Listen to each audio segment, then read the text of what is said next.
استاد درباره حضرت ذوالقرنین معلومات میدادید. من در اینجا برادران و خواهرای عزیز درباره ذوالقرنین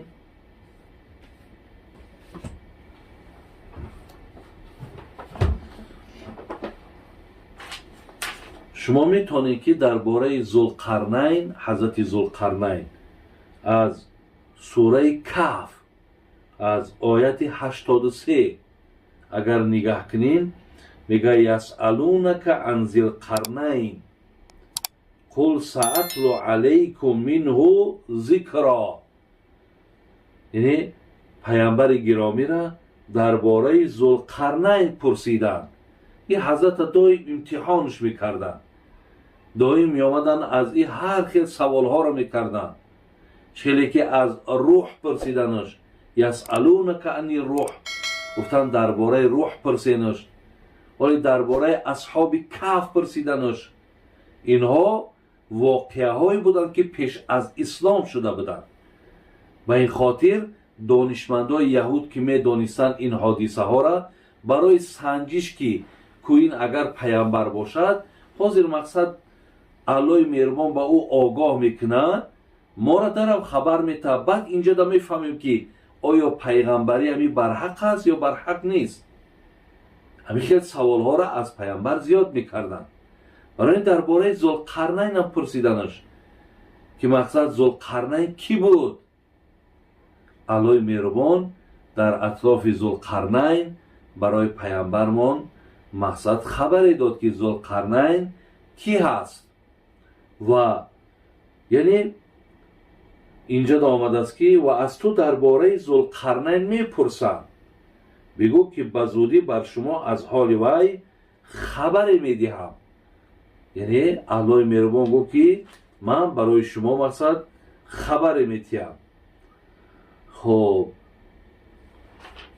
این ذوالقرنین برادر عزیز همون نفری است که این گویم همون ذوالقرنین صاحب دو شاخ که به خاطر میگه ایرا ذوالقرنین به معنای یعنی ذیل قرنین یا ذوالقرنین صاحب دو قرن، صاحب دو شاخ.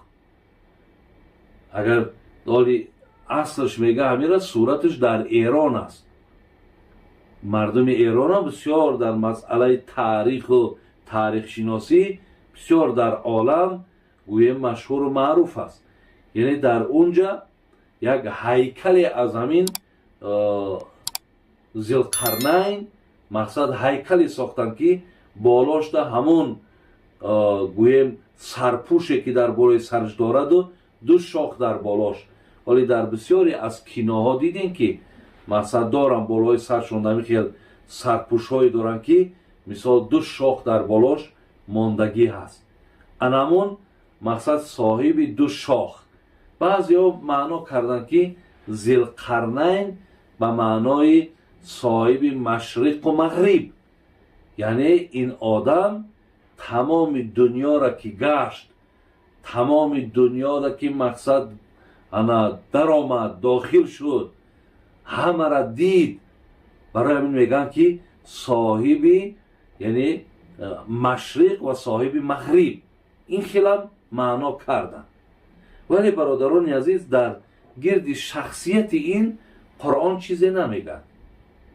فقط همون قصه ایش بیان کرد که وقتی در یک دهه رفت که یعجوج و معجوج که بسیار این مردم غم میدادن و اون مردم آمدن با حضرت ذوالقرنین صحبت کردند و حضرت مصلحت چون داد که بیا در بینتون مقصد یک دیوال آهنی میکنیم و اون دیوال آهنی را کردن. بسیاری تفسیرات هم میگه این در همون کوههای کفکزای، میگه همون بین ارمنستان و بین آذربایجان که همون دیوال آهنی را کردن که یعجوج و معجوج در همونجا پنهانن. یکی از نشانهای قیامت همیه که همون دیوال را چپه میکنن، از داخل و یعجوج و معجوج بیرون میشوند و حضرت عیسی علیه السلام بعد همون یعجوج و معجوج هم با نابود میکنن. برای همین یعنی همین خیل дар атрофи ҳазрати зилқарнайн суханҳо ҳаст. баъзеҳо мегӯянд ки ин ҳамон искандари македонӣ аст, искандари мақдунӣ мегӯянд, баъзеҳо мегӯянд ҳамон аст, вале инҷа дар ин сухан камтар мушкил аст қабулш, ба хотире ки ӯ искандари мақдунӣ мақсад вай шогирди арасту буд. инҳо дин надоштанд, яъне инҳо мусулмон набуданд. барои ҳамин намешавад ки мо бигӯем ин зилқарнайн ҳамон искандари македонӣ бошад. ин вай нест мегӯянд. баъзеҳош гуфтанд ки ин абукарб аст. ҳамин зилқарнайн ҷаноби абукарб аст. мақсад муаррихҳо ҳамчунон мегӯянд, таърихшиносо. баъзеҳо гуфтанд не, ӯ як фаришта буд. баъзеҳош бо ин хелам гуфтанд. вале ба таҳқиқи мега мавлоно абулкаломи озод, ӯ куруши кабирай. бародарои азиз, ҳамин зилқарнайна мегӯянд абулкаломи озод, ин нафар мегӯяд ки ҳамин куруши кабирай мегӯяд. ва ин куруши кабираш дар қарнҳои бигӯем ки 6, яъне ҳамун миёнаи 6 ва 6, ҳамин куруши кабир пеш аз мелода ино, яъне ба ин ҳисобҳои мо не, пеш аз мелод, дар асрҳои бигӯем 6-ш мувофиқ меояд ки куруши кабир дар ҳамун замонҳо мақсад арзи вуҷуд дошт. ба ҳар ҳол мегӯяд насли қуръонӣ дар бораи шахсияти зулқарнайн замону макони ӯ чизе намегӯяд, яъне шахсиятша намегӯяд, дар кадом аср буд, қуръон ҳадис дар ин бораҳо чизе намегӯяд, магар муаррихҳо мегӯянд ки дар асри 6 пеш аз мелод буд.